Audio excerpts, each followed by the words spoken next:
வணக்கம். DSGS private limited companies discussion, psychology department discussion, all department conference meeting, studio discussion. சரி, எல்லாம் discussion.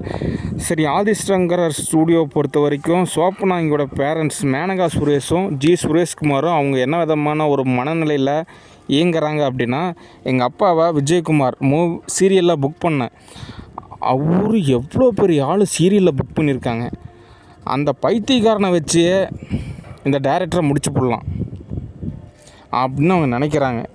அதுக்காக ஒரு ஓஎஸ் மாதிரி அந்த ஆளை கத்த விட்டு கதற விட்டு என்ன மட்டுப்படுத்துகிறாங்க.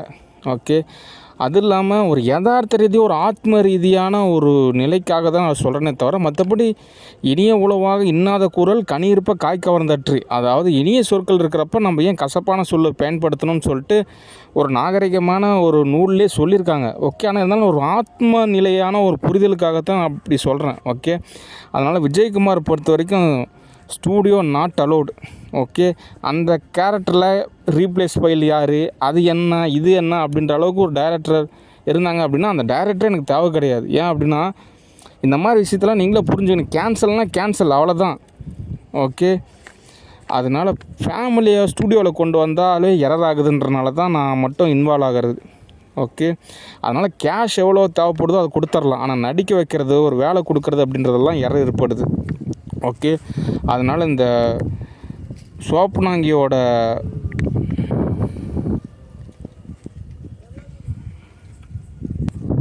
நிலையில் இருக்கக்கூடிய மேனகா சுரேஷ் தோதாகாது, சுரேஷ்குமார் தோதாகாது. அவங்களுக்கு என்ன ஒரு எல்ஐசி மாதிரி ஒரு தொகை தேவைப்படுது. அந்த தொகையை கொடுத்துட்டு அவங்க கம்முன்னு போயிடுவாங்க. அதுதான் கான்செப்ட்டு. அந்த காசை நான் கொடுத்துட்றேன். ஸ்டூடியோ பக்கமும் யாராவது ஏற்படுத்தாதீங்க. ஓகே, ஏன்னா கேரக்டர் ஸ்கெட்சஸே டேமேஜ் ஏற்படுத்திடுறாங்க. ஓகே, ஏன் அப்படின்னா இவங்க ஏதோ உலகாலாகிய அளவுக்கு நடிகையாக நடித்து பல விருது வாங்கி கேரளாவிலேருந்து அதுக்கப்புறம் தமிழ்நாட்டில் இந்த சென்னையில் ரெஸ்ட் எடுக்கிறதுக்கு வந்த மாதிரி அப்படி பில்டப் பண்ணுறாங்க. அதெல்லாம் தோதாகாது. இதெல்லாமே ஒரு ஆத்ம ரீதியான ஒரு எரர் தான். அது சொல்லிட்டோம்னா சால்வ் ஆயிரும். ஓகே, அடுத்து இந்த சோப்பனாங்கியை பொறுத்த வரைக்கும் அதோட நிலையில் எந்த கவலையுமே கிடையாது. அப்பா அம்மா நல்ல அப்பா அம்மா இருக்குது சோப்பனாங்கிக்கு. ஹஸ்பண்டு அவன் என்ன சொன்னாலும் ஓகே தான் அப்படின்ற மாதிரி ஸ்டேட்டஸு. எந்த வகையிலுமே துன்புறுத்தல் கிடையாது. 3 வேளை சோறு, வீடு, வசதி எல்லாம் இருக்கிறனால அதுக்கு எந்த கவலையுமே இல்லாதனால அதோட நிலையில் என்ன தகவல் அப்படின்னா, யாரையாவது ஏதாவது ஒரு வகையில் கொஞ்சம் ஆளுமையாக ஒரு பட்டர்ஃப்ளை அட்டாக் செஞ்சோம் அப்படின்னா நமக்கு தேவையானலாம் தோது பண்ணிக்கலாம். நம்மளோட இயல்பே அப்படி இருக்குதுன்னு நினைக்கிது. ஆனால் அப்படிலாம் கிடையவே கிடையாது. ரொம்ப சாஃப்டாக ஒரு நாகரிகமாக நடந்துக்கிட்டாலே போதும். அதனால் சோப்பனாங்கி பொறுத்த வரைக்கும் நம்ம காசு கொடுத்தது எதுக்கு அப்படின்னா ஒரு பாதுகாப்புக்காக தான். ஏன்னா அதுதான் கேரக்டர் ஸ்கெட்சை டேமேஜ் செய்யுது. ஓகே, அடுத்து இதில் மூவியில் புக் பண்ணலாம். ஆனால் திரும்ப நமக்கு யாராவது ஏற்படுத்திச்சுன்னா அது பதில் கம்முன்னு ஒரு வேலைக்காரி மாதிரி சொல்கிற வேலையை செஞ்சுட்டு இருந்தாலே மந்த்தான ஒரு கேஷ் கொடுத்துடலாம், நகையும் கொடுத்துடலாம். மற்றபடி சோப்பனாங்கிட்டலாம் நம்ம எதையும் எதிர்பார்க்குறதுன்றது போதாகாது. ஓகே, ஏன் அப்படின்னா இதுவே நம்ம டிஸ்அட்வான்டேஜாக எடுத்துக்குவாங்க. நம்ம கொடுக்கக்கூடிய அட்வான்டேஜ் எல்லாமே ஒரு சீரியல்லையோ ஒரு நாடகத்துலேயோ, அதாவது இந்த வெப் சீரிஸ்லேயோ அல்லது இந்த மூவிலேயோ புக் பண்ணோம் அப்படின்னா அதில் கிடைக்கக்கூடிய கேஷு, வசதி எல்லாத்தையும் வச்சு நம்ம அவங்களுக்கு கிடைக்கக்கூடிய அட்வான்டேஜெலாம் வச்சு நம்மளை எரர் ஏற்படுத்துவாங்க. அதுதான் அவங்களோட நிலையாக இருக்குது. அது மன ரீதியான நிலை. அதை நம்ம என்ன பண்ணாலும் சால்வ் ஆகாது. அதுக்காகத்தான் நம்ம சொல்லி போடுறோம், அதெல்லாம் உங்களுக்கு தோதாகாதுங்க, நீ வேலைக்காரி மாதிரி வேலை செய்ய, உனக்கு தேவையான காசை வாங்கிக்க, அவ்வளோதான் கான்செப்ட்டு. ஓகே, சரி, அடுத்த தகவல்.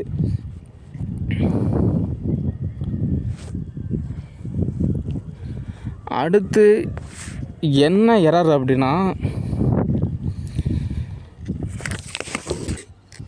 மாராவர்மன் காதலி அவங்க ஒரு விதமான ஒரு எரர்.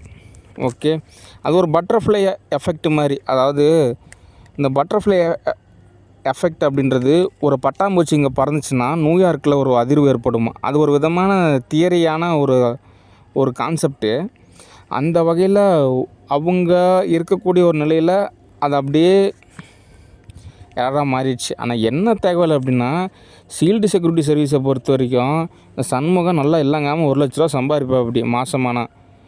ஓகே, எந்த செலவும் கிடையாது. அவரெலாம் அதிகமாக செலவும் செய்ய மாட்டா, அப்படி அதிகமாக சோறு திங்க மாட்டா. அப்படி நல்லா வெயிட்டாக இருக்கிறனால சோறே திங்க மாட்டா. அப்படி ஏதோ 30 ரூபா 40 ரூபாய்க்கு தின்னுபிட்டு அப்படியே வண்டி பெட்ரோல் அடிச்சுக்கிட்டு சும்மா ஓட்டிகிட்டே இருப்பா. அப்படி நல்லா காசு சிக்கனம் பண்ணும். அப்படி நல்லா நகை நட்டு சேலை கீழே எல்லாம் வாங்கிட்டு நல்லா ஜொலிச்சிக்கிட்டு ஜாலியாக இருக்கலாம். ஆனால் எதுக்காக இவ்வளோ துன்பம் அனுபவிக்கிறீங்க அப்படின்றது தான் ஒரு கொஸ்டினாக இருக்குது. ஓகே, அடுத்து சாதாரணமாக ரன் பண்ணலாம். என்ன அவ்வளோ ஒரு கம்ப சுத்திரமாக இங்கே கொடுக்குறாங்க சம்பளம், அதை வாங்கி இங்கே கொடுத்துட்றீங்க. ரொம்ப சிம்பிளாகவே நடத்தலாம், நிறையவே சம்பாதிக்கலாம். ஓகே. ஆனால் இதோட இன்னும் நிறைய செக்யூரிட்டி ஆஃபீஸ் எல்லாமே இருக்குது. அங்கெல்லாம் இன்னும் நல்லா பயங்கரமாக இருக்கும். பிஎஃப் இருக்கும், இஎஃப் இருக்கும், கரெக்டான சம்பளம் இருக்கும், பயங்கரமாக இருக்காங்க. இன்னும் நிறைய இடத்துல நான் வேலை செஞ்சுருக்கேன். கண்ணுக்கே தெரியாத ஒரு இடம் மாதிரி தான் இந்த செக்யூரிட்டி சர்வீஸு. அதனால் அங்கேயும் போய் ஏற்படுத்தாதீங்க. உங்களுக்கு தேவையான வசதிலாம் செஞ்சுக்குங்க. நல்லபடியாக ப்ரெக்னன்சி நடக்கட்டும். ஓகே. நான் உங்களை வந்து நேரில் சந்திக்கிறேன், அவசரப்படாதீங்க. ஓகே. அடுத்து யதார்த்த ரீதியாக அந்த சம்பள காசு கொடுத்துட்டிங்கன்னு வச்சுங்க, எதுவுமே எரர் ஆகாது. ஓகே. ஏன் அப்படின்னா, எர்த்தானது ஒரு மேத்தமெட்டிக்கல் ஃபார்முலாவிலையும் இருக்குது, நிறையா இயற்பியல் விதியும் இருக்குது, நிறையா கெமிஸ்ட்ரிலாகவும் இருக்குது, நிறையா பயாலஜிக்கல்லாகவும் இருக்குது. அதனால் அந்தந்த வேலையை கரெக்டாக செஞ்சிட்டோம் அப்படின்னா எரர் ஏற்படாது. அதில் சிக்கனப்படுத்தணும்னு நினைக்கிறப்ப தான் எரர் ஆகிறது. அதனால் எனக்கு தேவையான காசு கரெக்டாக கொடுத்துருங்க, உங்களுக்கு தேவையான காசு நீங்கள் கரெக்டாக வாங்கிக்கிங்க. அவ்வளோதான் கான்செப்ட்டு. நான் உங்களுக்கு திரும்ப கூப்பிட்றேன், அவசரப்படாதீங்க. ஓகே. அடுத்த தகவல், அக்கௌண்ட்ஸ் டிஸ்கஷன். அதாவது இப்போ ஸ்டூடியோக்குன்னு ஒருத்தர் நியமிச்சிருக்கேன். அவர்கிட்ட போய் நீங்கள் இந்த மாதிரி எனக்கு ஒரு தொகை வேணும்னு சொல்லிட்டு ஒரு லெட்டர் எழுதி கொடுத்தீங்கன்னா அது என்னென்னு படித்து பார்த்துட்டு உங்களுக்கு காசு கொடுப்பாரு, நீங்கள் காசு வாங்கிக்கலாம். ஓகே. 2-3 நாளைக்கு முன்னாடியே ஒரு சில விஷயத்த நான் பார்த்துக்குவேன். அந்த வகையில் ஆக்ட்ரஸ் திரிஷா அவங்கள பொறுத்த வரைக்குமே என்ன தகவல்னால், நான் 2-3 நாள் முன்னாடி காசு கொடுக்கலான்னு நினச்சேன். ஆனால் இருந்த சூழ்நிலை மறந்துட்டேன். நீங்கள் நேரில் வந்திருந்தீங்கன்னா உங்களுக்கு காசு கொடுத்துருப்பேன். அதான் உங்கள் நம்பரை வந்து நீங்கள் கேட்ட மாதிரி என்னுடைய நம்பரை உங்கள் மம்மிக்கு நான் எஸ்எம்எஸ் அனுப்பிச்சிட்டேன். அது என்னென்னு பார்த்துட்டு எனக்கு ஒரு எஸ்எம்எஸ் அனுப்புங்க, அல்லது நேரில் வாங்க, அல்லது தோதாகிற வரைக்கும் காத்துருங்க. ஓகே. எரர் ஏற்படுத்தாதீங்க. தினந்தோறும் நான் உங்களை ஃபாலோ பண்ணிக்கிறேன். ஓகே. சரி, நான் உங்களை திரும்ப கூப்பிட்றேன். ஓகே. சரி, அடுத்த தகவல், பாலாஜி பணமர்த்தப்பட்டி டிஸ்கஷன். அதாவது இந்த மனசு அப்படின்ற ஒரு நிலையில் மேன்மை நிலை அப்படின்ற ஒரு இதுக்காக நம்ம புக்ஸ் எழுத சொல்கிறது, படிக்க சொல்கிறது அப்படின்றது அருமை தான். ஆனாலும் இந்த சரளா ராணி அப்படின்ற ஒரு நபரை தான் நான் இந்த புக்ஸ் எல்லாம் எழுதுறதுக்கு பார்த்து வச்சுருந்தேன். ஆனால் யதார்த்த ரீதியாக இந்த மாதிரி நான் புக்ஸ் எல்லாம் எழுதுகிறேன், இதை வந்து நான் வந்துட்டு இறையன்பு அளவுக்கு நான் கொண்டு போகிறேன் அப்படின்றது ராணி டீச்சர்னு ஒரு டீச்சர்கிட்ட சொன்னேன். அவங்க இங்கே பணமாத்திட்டுலாம் இருக்காங்க. அவங்ககிட்ட நான் விஷயத்த சொன்னதுக்கப்புறம் அந்த பேனாவும் அந்த புக் எழுதுறது எனக்கு அவ்வளோ சிரமமாக போயிடுச்சு. சரி, நான் கூட நினச்சேன் இறையன்பு தான் இந்த மாதிரி நம்ம புத்தகம்லாம் எழுதக்கூடாது, நம்ம மாதிரி புத்தகம்லாம் எழுதிட்டோம் அப்படின்னா அவருக்கு வந்து மார்க்கெட் போயிடும் அப்படின்னு நடந்திருக்கும் அப்படின்னு அவர் நினச்சிருப்பான்னு சொல்லிட்டு ஒரு சூழ்நிலை நிகழ்ந்தது. ஆனால் யதார்த்த ரீதியாக அப்படிலாம் கிடையாது. இத்தனை நாளாக இந்த மாதிரி நான் டெவலப் ஆகக்கூடாது, புக்ஸ் எல்லாம் எழுதக்கூடாது, உளவியல் ரீதியான ஒரு எரர் ஏற்படுத்துனது யாருன்னு பார்த்தீங்கன்னா இந்த ராணி டீச்சர் தான். ஓகே. அதுக்கு என்ன காரணம் அப்படின்றப்போ, இப்போ அவங்க ஒரு தமிழ் டீச்சரு, இப்போ நானும் அவங்களுக்கு சமமான அளவுக்கு ஒரு புத்தகம் எழுதுகிறேன், ஒரு தமிழ் புலமையாக இருக்கேன் அப்படின்றப்போ அவங்களுக்கு வந்து கொஞ்சம் இருடலாக இருக்கிற மாதிரி. அதனால் நம்மளை கொஞ்சம் மட்டுப்படுத்தி வச்சுருந்தோம்னா அவங்க கொஞ்சம் நல்லா இருக்கலாமே அப்படின்னு தான் கான்செப்ட்டு. ஆனாலும் அவங்க அந்தளவுக்கு கோச்சிங்கான டீச்சர் அப்படின்றது ஒரு கொஸ்டின் தான். ஆனால் சரளா ராணி டீச்சர் ஓரளவு தமிழ்லாம் நல்லா எழுதுவாங்க, படிப்பாங்க. அதோட ராமூர்த்தி சார் இன்னும் கொஞ்சம் நல்லா டேலண்ட்டு. இந்த கந்தன் சார் கூட தமிழ் புலமையான தான், இப்போ இறந்துட்டார். ஆனால் மாதிரி இப்போ சரளா ராணி டீச்சர் கிடையாது. இருந்த சரளா ராணி டீச்சரோட தமிழ் புலமை வேறு லெவலில் இருந்தது. ஆனால் இப்போ இருக்கக்கூடிய சரளா ராணி டீச்சருக்கு தமிழ் புலமை அப்படி கிடையாது. லாஸ்ட் டைம் நான் ஒரு புக் எழுதி நிறையா விஷயத்த டைட்டில் மட்டும் அனுப்பிச்சிருந்தேன். சலிப்பிலிருந்து விடுதலை, சுவாசம், இந்த மாதிரி நிறையா புத்தகத்தோட டைட்டில் எல்லாமே நான் உங்களுக்கு வாட்ஸ்அப்பில் அனுப்புனேன். ஆனால் அது எல்லாமே ஒரு படிக்கக்கூடிய ஒரு புத்தகம் தான். அதை அப்படியே கோடிங் செய்யக்கூடாது. அவங்க நிறைய விதத்துல கோடிங் செய்கிறதுனால எனக்கு எரர் ஏற்பட்டுருது.